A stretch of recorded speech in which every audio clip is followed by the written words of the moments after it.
Assalamualaikum warahmatullahi ta'ala wabarakatuh. Alhamdulillah alladzi arsala rasulahu bil huda wa dinil haqq liyuzhirahu 'ala ad-din kullihi walau karihal musyrikun. Asyhadu an la ilaha illallah wahdahu la syarika lahu wa asyhadu anna sayyidana Muhammadan abduhu wa rasuluhu. Allahumma shalli wa sallim ala sayyidina Muhammad wa ala alihi wa sahbihi wa man tabi'ahum bi ihsanin ila yaumiddin. Subhanaka la ilma lana illa ma 'allamtana innaka antal alimul hakim. Qala rabbi shrah li sadri wa yassir li amri wahlul 'uqdatam min lisani yafqahu qawli. Rabbi yassir wa la tu'assir bitammim bi khair. Rabbana anfa'na bima 'allamtana wa zidna 'ilman nafi'a warzuqna fahman wasi'a bi rahmatika ya arhamar rahimin. Allahumma faqihna fid din wa 'allimna at-ta'wil wa hdina siratal mustaqim. Rabbi zidna 'ilman nafi'a warzuqna fahman wasi'a bi rahmatika ya arhamar rahimin. Allahumma amin. Amma ba'd. Qala Nabiyyuna Mustafa sallallahu alaihi wasallam fi hadithihi syarif, akmalul mu'minina imana ahsanuhum khuluqa. Rawahu Tirmizi rahimallahu ta'ala. Sabda Nabi sallallahu alaihi wasallam di dalam hadis yang diriwayatkan oleh Imam Tirmizi, kata Nabi sallallahu alaihi wasallam, akmalul mu'minin, orang-orang yang lebih sempurna imannya ialah bagi mereka yang amat baik budi pekertinya ataupun mereka yang akhlaknya baik. Atau kama qala sallallahu alaihi wasallam. Muslimin muslimat hadirin hadirat yang dirahmati Allah Subhanahu wa taala. Pertama-tama marilah kita merafakkan kesyukuran kepada Allah Subhanahu wa taala. Karena alhamdulillah pada tengah hari ini dapat kita bertemu dan dapat kita meneruskan sesi perbincangan dengan menggunakan buku Al-Iman wal Hayah, Iman dan Kehidupan yang dikarang oleh Dr. Yusuf Al-Qaradawi hafizahullah ta'ala. Semoga dengan apa yang kita bicarakan sedikit sebanyak akan memberikan nilai tambahan terhadap diri kita dan seterusnya memberikan suatu iltizam untuk kita terus istiqamah melaksanakan ketaatan dan meninggalkan segala larangan. InsyaAllah.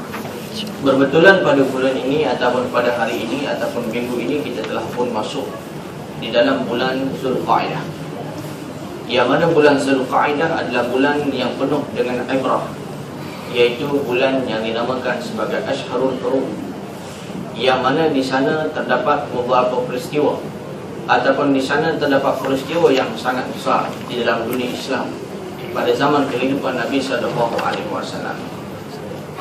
Dan bertepatan pula tajuk yang kita nak kupaskan pada hari ini, dan tajuk ini dipecahkan kepada subtopik yang sangat banyak. Tapi secara mukadimah pada minggu ini kita nak jelaskan bahawasanya bagaimana bertepatan pada hari ini dan juga bulan ini merupakan bulan Zulqa'dah, yang mana pada tahun 6 Hijrah, iaitu pada 1 Zulqa'dah 6 Hijrah telah berlangsungnya ataupun telah berlakunya satu peristiwa yang sangat besar di dalam dunia Islam yang dinamakan sebagai Bai'atul Ridwan.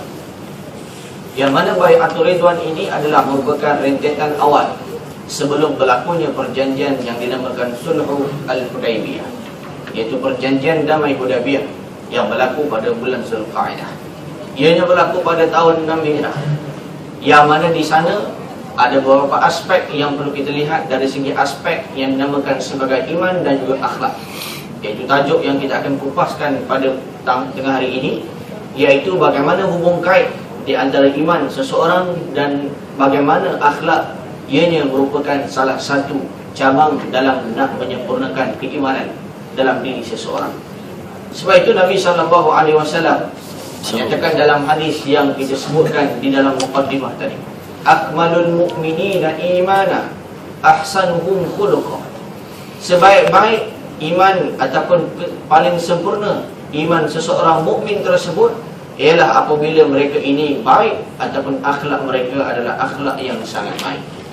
Maka di sini jelas kepada kita, Islam tidak pernah sama sekali memisahkan di antara akhlak dengan kehidupan mereka, ataupun dengan arti kata yang lain, mereka yang berakhlak ianya akan mempengaruhi ataupun ianya dipengaruhi oleh keimanan mereka kepada Allah Subhanahu wa taala.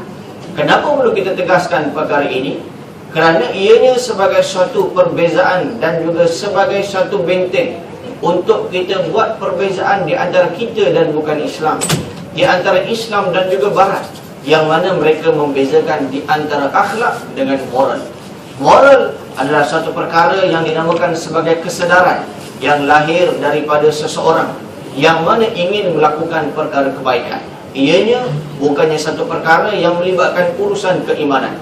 Contoh yang biasa saya buat dalam mana-mana pengisian, selalu saya sebutkan bahawasanya kita beriman dengan Nabi sallallahu alaihi wasallam, dan Nabi pernah menyatakan di dalam hadis bahawasanya kebersihan itu adalah merupakan sebahagian daripada iman. Maka dua situasi, dua orang, dua golongan. Golongan A adalah golongan yang mana ianya mengutip sampah ataupun ianya menjaga kebersihan. Dan golongan B juga, mereka ataupun golongan tersebut juga melaksanakan perkara tersebut. Bezanya golongan A ini adalah seorang Muslim yang mana dengan hasil daripada keimanan dan juga hasil yang ada dalam ilmu pengetahuannya, ia meletakkan bahawasanya sekiranya aku menjaga kebersihan, bahawasanya di sana aku dapat melaksanakan sebahagian daripada tuntutan iman seperti mana yang telah dinyatakan oleh baginda Nabi sallallahu alaihi wasallam. Maksud di sana, apabila perbuatan tersebut dilaksanakan, adakah ianya tidak dinilai sebagai amal kebaikan di sisi Allah Subhanahu wa taala? Bahkan ia, kerana apa? Kerana di sana ada nilai keimanan yang telah diterapkan oleh agama. Berbeza pula dengan golongan B, yang mana dia kutip sampah juga, tetapi kerana dia tak selesa sekiranya ada sampah di sekelilingnya, ini dinamakan sebagai moral ataupun dengan bahasa yang lain sebagai kesedaran sivik. Dan kalau kita bahaskan dalam falsafah moral ini, Barat pernah membahaskan bahawasanya akhlak ataupun moral bagi pandangan diri mereka, ianya kadang-kadang terhasil apabila ianya diperlukan oleh masyarakat. Bermaksud akhlak ataupun moral ini ianya diperlukan oleh masyarakat, maka ketika itu masyarakat menjadi seorang yang bermoral ataupun berakhlak. Ini jelas kita boleh lihat bagaimana apa yang dibuat oleh Barat pada ketika ini bagi mereka-mereka, contohnya yang mana meminum ataupun minum arak di luar daripada premis, ataupun memandu di bawah paras alkohol yang tidak dibenarkan. Bukan istilah alkohol itu tidak dibenarkan mengikut lunas Islam sebagai haram, tetapi kerana melebihi daripada had yang dibenarkan. Arti kata yang lain, boleh minum bagi pandangan mereka, tetapi jangan lebih daripada paras yang tidak dibenarkan, kerana ianya sudah mengganggu dari segi pengawalan, sama ada dalam panduan ataupun dalam perkataan dan sebagainya. Maka hukuman dia apa dia? Hukumannya dinamakan sebagai husnul khuluq, iaitu kena buat kelakuan baik dalam tempoh 6 bulan contohnya, ataupun mereka kena melaksanakan aktiviti kebajikan masyarakat. Sebab apa? Ini dibahaskan dalam falsafah moral yang dibuat oleh Barat. Sebab apa? Dalam tempoh 6 bulan, dalam tempoh 3 bulan, dalam tempoh-tempoh tertentu tersebut, ianya akan menimbulkan suatu persepsi, tanggapan dan juga pendirian dalam masyarakat. Si fulan walaupun dia pernah minum arak, mandu dalam keadaan mabuk, langgar kedai orang dan sebagainya, akhirnya dia dihukum, dan kita lihat bahawasanya hari ini dalam tempoh 6 bulan dia sedang melaksanakan amal kebajikan. Maka hari ini, inilah akhlak yang baik. Ini pandangan Barat. Pandangan dia adalah bahawasanya bagaimana akhlak tersebut terhasil daripada persepsi masyarakat. Kita tidak boleh sebegitu. Kita bukan hanya nak mendapat ataupun hanya sekadar persepsi masyarakat, tetapi ianya adalah merupakan tuntutan agama. Yakni benda itu akan diperhatikan oleh Allah Subhanahu wa taala, bahkan Rasul dan juga orang mukmin, seperti mana dalam ayat-ayat yang Allah Subhanahu wa taala nyatakan. Maka di dalam ayat surah Al-Fatah ayat yang ke-10, kata Allah Subhanahu wa taala, a'udzubillahi minasyaitonir rajim. Innal ladzina yubayyi'unaka innama yubayyi'una Allah. Yadullahi fawqa aydihim. Faman nakatha fa innama yanqusu ala nafsihi. Wa man awfa bima ahada 'alaihi Allah fasayu'tihi ajran 'azima. Shadaqallahul aliyyul azim. Ini akhlak.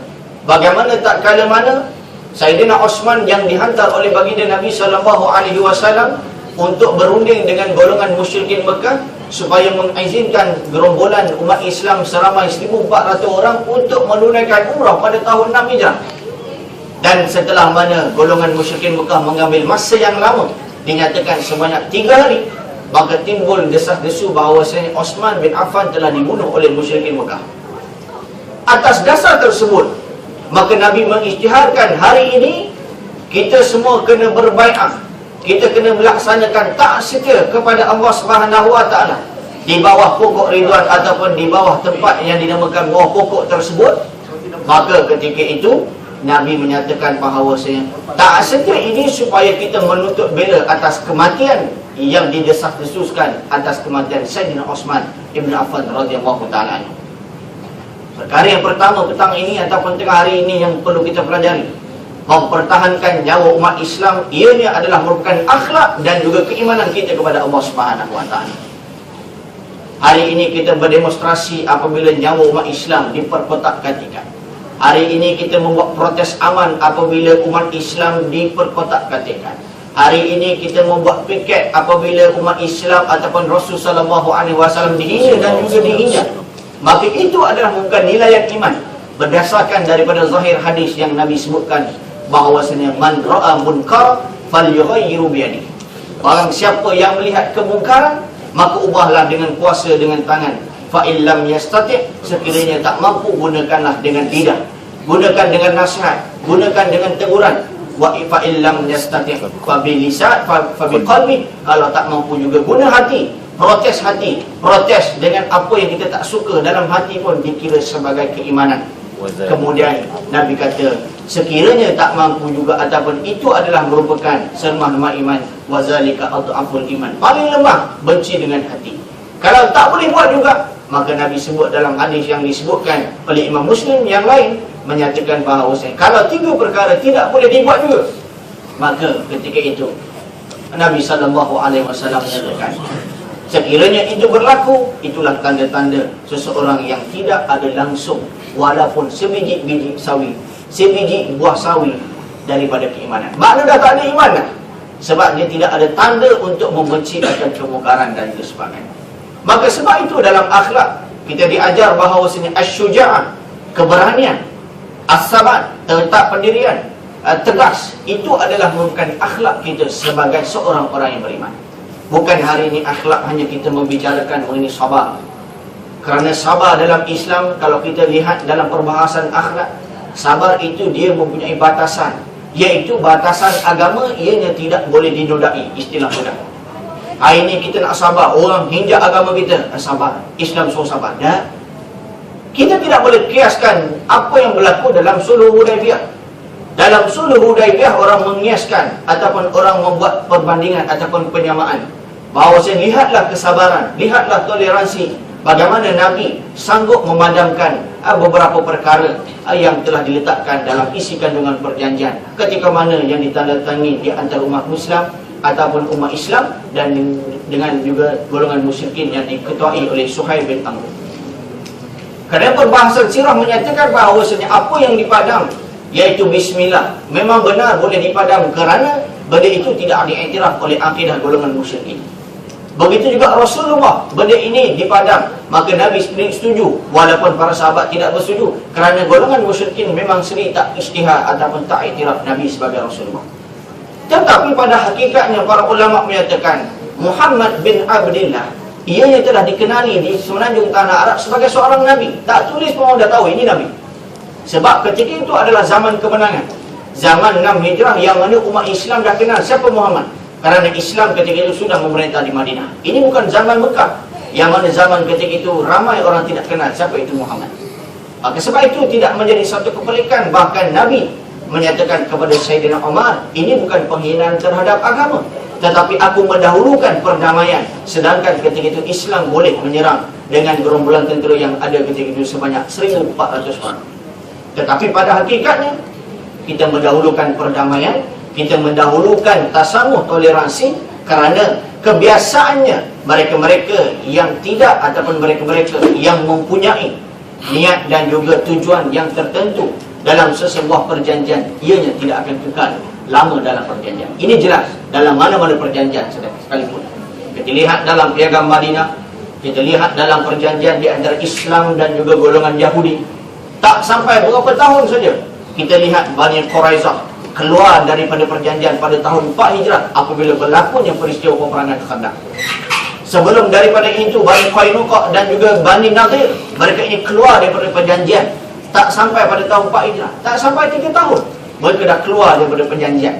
Kerana apa? Kerana mereka ada tujuan tertentu yang mana untuk mengambil manfaat dalam sesuatu perjanjian. Sebab itu dalam bab ini kita menjadi seorang mukmin yang perlu berakhlak. Apabila kita melaksanakan perjanjian, hakikatnya kita bukan melaksanakan perjanjian dengan apa ataupun dengan siapa yang kita janji. Contoh, tuan-tuan berjanji dengan saya sebagai seorang peniaga, maka saya kata ini barang niaga saya. Lalu tuan-tuan kata, okey, esok saya buat duit. Tengok-tengok tuan-tuan tak beli. Secara realiti memang tuan-tuan sedang berjanji dengan saya, tetapi secara hakikatnya tuan-tuan sudah melaksanakan pengkhianatan janji dengan Allah Subhanahu Wa Taala. Sebab dalam Al-Quran Allah Ta'ala menyebutkan waman awfa bi ahdi wattaqa. Siapa yang menepati janji, maka itu adalah bukan ketakwaan. Maka sebab itu Nabi menyatakan ayatul munafiq salas. Di antara tanda-tanda untuk kamu menuju ke arah kemunafikan, maka ada 3 perkara. Iza hadasa kataba, bila kamu berbicara kamu akan berdusta. Wa iza wa'ada akhlafa, bila kamu janji kamu akan khianat. Wa iza tumina khana, dan sekiranya kamu diberikan amanah kamu akan khianat. Maka Nabi kata ini merupakan tanda-tanda mereka yang akan menuju ke arah munafik. Nabi tidak kata dia munafik, tapi Nabi kata ayat. Ayat ni tanda.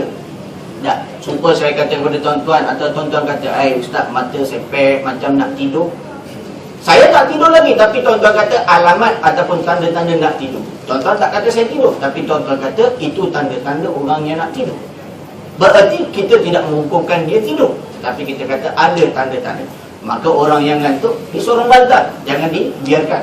Sebab bimbang-bimbang dia menahan orang ngantuk dan juga mengganggu agar kerja dan sebagainya. Maka sebab itu hakikatnya akhlak kita pada hari ini, apabila kita melaksanakan perjanjian, hakikatnya kita dengan Allah Subhanahu Wa Taala. Seperti mana yang kerap saya buat persamaan ataupun misalan, kita yang dah berkahwin, yang tak berkahwin tu usahakanlah kahwin cepat. Sebab mahal pula. April nanti lagi mahal. Apa yang kita buat perjanjian bukan perjanjian kita dengan juru nikah. Aku terima nikah kau dengan si fulanah binti fulan, dengan mas kahwinnya sekian-sekian tunai, maka sah. Adakah menjadi tanggungjawab dan juga menjadi suatu bebanan kepada juru nikah lepas ni nak pantau kita? Dia kerja banyak dan dia pun lepas ni tak kenal kita dah. Lalu kita dah ada anak pinak ni, lalu dia tuan tak kenal saya, dulu tuan yang nikahkan saya. Tak kenal lah, minta maaf lah, ramai sangat yang nikah. Berarti kita bukan melaksanakan perjanjian ketika itu bukan dengan juru nikah. Dengan siapa? Dengan Allah Subhanahu Wa Taala. Iaitu bermula hari ini sahnya ikatan perkahwinan ini, ia berarti saya sudah mengambil tanggungjawab untuk mengatur dan juga menjaga kehidupan isteri dan juga anak saya. Kalau anak saya, isteri saya buat dosa, saya kena tanggung. Sebab saya sebagai ketua rumah. Inilah yang Nabi sebutkan dalam hadis bahawa kullukum ra'in, setiap daripada kamu ini ketua, dan setiap daripada ketua itu dia perlu dipertanggungjawabkan dengan tanggungjawab yang telah dibebankan terhadap dirinya. Dan disebutkan secara jelas suami ketua kepada keluarga dan juga sebagainya. Maka jelas di sini pada hakikatnya secara tidak langsung sebenarnya kita sedang berjanji dan juga melaksanakan ketaatan kepada Allah Subhanahu Wa Taala. Maka sebab itu dalam surah Al-Fatah ini Allah Subhanahu Wa Taala jelaskan secara jelas ataupun secara tepat, innal ladzina yubayyi'unaka innama yubayyi'una Allah. Sesungguhnya mereka-mereka orang-orang yang melaksanakan taat setia kepada kamu wahai Muhammad, untuk berjanji dan juga taat setia memerangi golongan musyrikin Mekah yang dikatakan membunuh Utsman bin Affan. Sesungguhnya kata Allah Subhanahu Wa Taala, yubayyi'una Allah. Hakikatnya dia bukan tak setia kepada kamu, tetapi tak setia kepada siapa? Kepada Allah Subhanahu Wa Taala. Kenapa susah nak faham? Kerana kita tak jelas apakah kehendak Allah Subhanahu Wa Taala dalam ayat ini. Dalam ayat ini Jelas juga ulama tafsir mengatakan bahawa dalam ayat yang lain Allah Ta'ala menyebutkan wa may yuti'ir rasul faqad ata Allah. Siapa taati rasul maka hakikatnya dia sedang mentaati Allah Ta'ala. Kenapa? Kerana siapa yang utuskan rasul? Allah Subhanahu Wa Ta'ala. Risalah yang diutuskan, yang diajar oleh Nabi kepada para sahabat, siapa yang utuskan benda ini? Allah Subhanahu Wa Ta'ala. Maka hakikatnya indirect. Pada hakikat secara tidak langsung sebenarnya kamu sedang mentaati Allah Subhanahu Wa Ta'ala. Sebab itu dalam ayat-ayat yang lain juga kata Allah Subhanahu Wa Ta'ala, sekiranya kul in kuntum tuhibbunallah fattabi'uni. Kalau kamu nak kasih Allah Ta'ala, ikut aku, ikut Rasul. Berarti kalau kamu ikut Rasul, hakikatnya kamu akan ikut Allah Subhanahu Wa Ta'ala. Misalan yang paling mudah pada hari ini, kita adik-beradik ramai. Kita contohnya abang sulung. Ayah kita menitahkan ataupun memberikan arahan kepada kita. Alung bagi arahan kepada adik bongsu, basuh kasut, Isnin ni sekolah. Selasa lah, Isnin cuti kan. Selasa ni sekolah. Lalu Alung pun bagi arahan. Adik, basuh kasut, abah perintah ataupun abah pesan, basuh kasut Selasa nak sekolah. Nanti hujan bimbang dan sebagainya, tak sempat nak pakai dan sebagainya. Sekarang ni, sekiranya adik tersebut ikut perintah, dia ikut perintah Alung ataupun ikut perintah abah dia? Perintah abah dia. Sebab yang bagi arahan tersebut adalah abah dia. Dah. Alung dia tak ada apa-apa pun, dia hanya postman je, tukang menitahkan, tukang hantar perintah yang diperintahkan oleh abah. Maka kalaulah adik dia ikut, maka hakikatnya dia sedang mentaati perintah abah dia. Dan di sebalik itu tuan-tuan, sekiranya adik tak ikut, berarti dia sudah mendapat derhaka indirect. Jangan main-main. Dan sebab itu pada hari ini, apabila suatu perintah yang dibawa oleh bapa, sama ada direct, secara langsung, dalam Al-Quran menyebutkan fala takul lahum uffin, jangan kata sekalipun. Itu direct. Secara indirect, mak ayah kata pergi belajar sungguh-sungguh, jangan kamu buat muka-muka dan sebagainya. Mak tak ada, tak apa, buat muka-muka mak bukan nampak.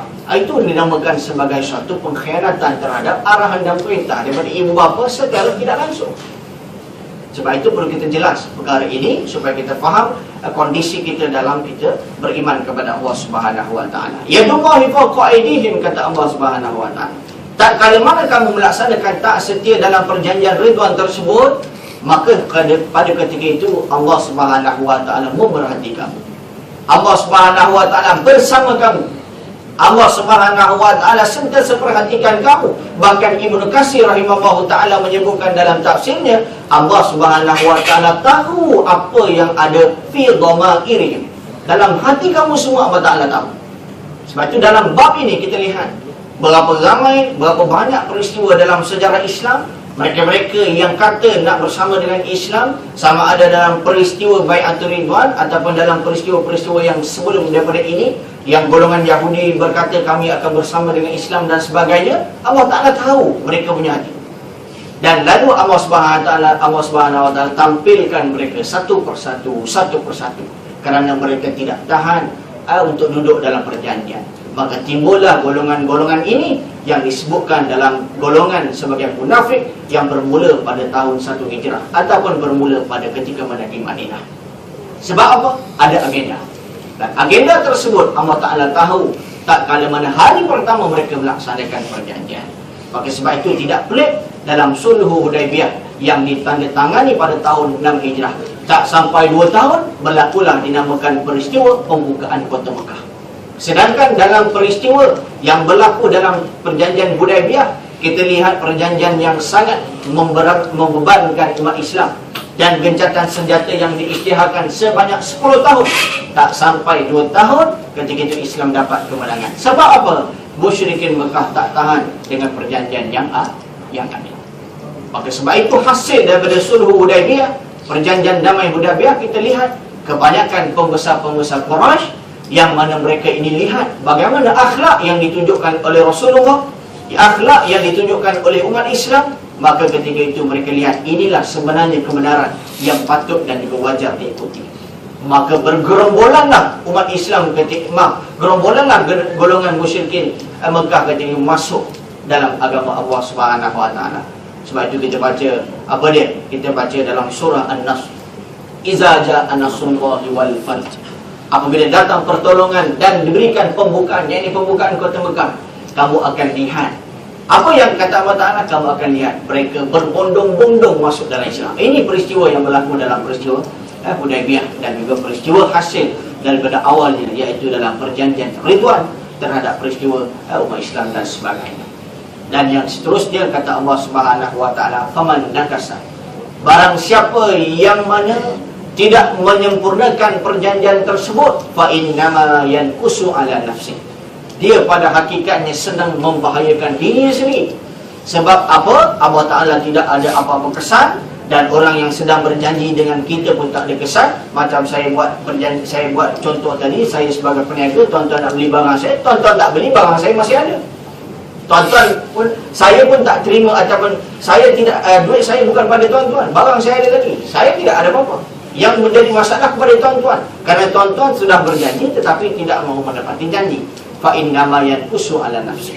Sedangkan ketika itu kata Allah Ta'ala, dia sedang membahayakan dirinya. Dan barang siapa yang menepati janjinya, kata Allah Subhanahu wa Ta'ala, fasayu'tihi ajran 'azima. Allah Ta'ala akan memberikan ganjaran yang sangat besar, sangat agung atas dasar keimanan dan akhlak yang kamu telah tunjukkan. Maka sebab itu tuan-tuan, kita jadi orang umat Islam, kita jadi orang yang nak beriman kepada Allah Subhanahu wa Ta'ala. Biarlah orang nak buat apa pun dalam perjanjian tak setia, dia tak nak setia kepada kita, biar dia tak nak. Orang Kelantan kata, mu tak say, aku tak say. Dan kamu tak nak, aku pun tak nak. Sebab apa? Allah Ta'ala pada hari ini kata, kalau kamu tak nak apa yang aku telah anjurkan, apa yang aku telah berikan, silalah, aku pun tak kepada kamu. Sebab Allah Ta'ala tidak perlukan kepada kita, kita yang perlukan kepada Allah Ta'ala. Kalau kita tak perlukan kepada Allah Ta'ala, adakah Allah Ta'ala nak perlukan kepada kita? Tak perlu. Sebab Allah Ta'ala punya sifat adalah merupakan, dia adalah merupakan apa? Qiyamuhu binafsi. Dia ini berdiri ataupun dia tersegak, dia berdiri ataupun dia berkuasa dengan diri sendiri. Dia tak perlukan kepada manusia, dia tidak perlukan kepada bantuan dan sebagainya. Yang disebutkan dalam surah Al-Ikhlas, lakum dinukum, yang disebutkan dalam surah Ikhlas, qul huwallahu ahad, Allahus samad. Allah Ta'ala ni tempat pergantungan. Maka bila Allah Ta'ala tempat pergantungan, berarti kita yang kena bergantung tempat pergantungan tersebut. Bukan Allah Ta'ala terpaksa bergantung kepada kita. Dia beza. Pada hari ini kita jadi peniaga, kita kena ada saling. Customer pun memerlukan kepada kita, dan kita pun memerlukan kepada customer. Kalau kita tak ada barang, macam mana customer nak datang? Kalau customer hari ini dia tidak ada peniaga, macam mana nak beli barang?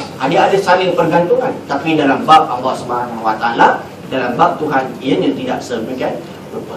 Maka sebab itu secara akhirnya tuan-tuan, mukadimah kita dalam bab yang baru ini, bahawasanya ambillah ibrah yang dibawa dalam peristiwa Bai'atul Ridwan yang berlaku pada tahun 6 Hijrah, di dalam bulan Zulqa'dah, bertepatan dengan bulan yang sedang kita duduki pada hari ini. Bahawasanya itu akhlak yang sangat besar, iaitu tak setianya mereka terhadap agama Allah Subhanahu wa Ta'ala, dan mereka tak setia Allah Subhanahu wa Ta'ala berikan ganjaran yang sangat besar, iaitu dalam pembukaan kota Mekah dan beberapa perkara yang kita lihat dalam perjanjian Hudaybiyah, iaitu ruang untuk Islam masuk berdakwah di kota Mekah semakin terbuka kerana ketika itu dilaksanakan genjatan senjata selama 10 tahun. Maka umat Islam boleh berjual beli dengan masyarakat Arab Jahiliyah, masyarakat musyrikin ketika itu, dan Islam juga boleh menunaikan umrah pada tahun seterusnya dalam keadaan aman, damai dan sebagainya. Disitulah ruang dakwah yang Nabi buat, dan akhirnya mereka mudah untuk menerima agama Allah Subhanahu wa Ta'ala. Dan hasil daripada pengkhianatan perjanjian Hudaybiyah yang dibuat oleh musyrikin Mekah, maka Allah Subhanahu wa Ta'ala memberikan pembukaan kota Mekah, dan ini kejayaan yang sangat besar, sehingga kan Allah Subhanahu wa Ta'ala memberikan satu penghormatan dalam kejayaan tersebut. Dinyatakan dalam surah Al-Fatah sebanyak 29 ayat. Allah Ta'ala perihalkan mengenai bagaimana pembukaan kota Mekah ini adalah merupakan suatu pembukaan yang sangat besar. Inna fatahna laka fathan azima. Inna fatahna laka fathan mubina. Sesungguhnya pembukaan yang telah dibuat kepada kamu wahai Muhammad, dia adalah pembukaan yang sangat nyata. Dia tidak ada satu persembunyian yang dilaksanakan, ada agenda dan sebagainya. Allah Ta'ala berikan satu kehebatan kepada agama Allah Subhanahu wa Ta'ala pada ketika itu, hasil daripada akhlak yang ditunjukkan oleh Nabi SAW dan juga para sahabat ketika itu. Maka kita berdoa kepada Allah Subhanahu wa taala pada hari ini, kita tak setia kepada Allah Subhanahu wa taala dan tak setia kepada agama Allah Subhanahu wa taala, dan biarlah orang lain tidak mahu taat, asalkan kita ini tidak mengkhianati ketaatan tersebut, kerana itu adalah merupakan hasil kerja daripada diri kita sendiri. Sekadar itu saja untuk pada tengah hari ini. Apa yang baik itu daripada Allah Subhanahu wa taala, yang lemah, yang buruk itu daripada kelemahan diri saya sendiri. Qul qouli hadza wa astaghfirullahal azim li wa lakum wa lisairil muslimin wal muslimat fastaghfiruh innahu huwal ghafurur rahim. A'udzu billahi minasyaitonir rajim. Bismillahirrahmanirrahim. Alhamdulillahirabbil alamin wassalatu wassalamu ala asyrafil anbiya'i wal mursalin sayyidina Muhammad wa ala alihi wa sahbihi ajma'in. Allahumma ij'alna minal ladzina yastami'una al-qawla fayattabi'una ahsana. Allahumma arina al-haqqa haqqan warzuqna ittiba'ah wa arina al-batila batilan warzuqna ijtinabah. Allahumma ansur ikhwanina al-mujahidin wal murabitin wal mustada'afin fi Palestin wa fi Gaza wa fi Misr wa fi Suriah wa fi kulli makan wa kulli زمان من مشارق الأرض إلى مغاربها. ربنا عليك توكلنا وإليك أنبنا وإليك المصير. ربنا آتنا في الدنيا حسنة وفي الآخرة حسنة وقنا عذاب النار. وصلى الله على سيدنا محمد وعلى آله وصحبه وبارك وسلم والحمد لله رب العالمين. تسبيح كفارة تنزل سورة سبحان الله وبحمدك أشهد أن لا إله إلا أنت أستغفرك وأتوب إليك. بسم الله الرحمن الرحيم. إن الإنسان لفي خسر إلا الذين آمنوا وعملوا الصالحات وتواصوا بالحق وتواصوا بالصبر. صلى الله على سيدنا محمد وعلى آله وصحبه وسلم والحمد لله رب العالمين. السلام عليكم ورحمة الله تعالى وبركاته.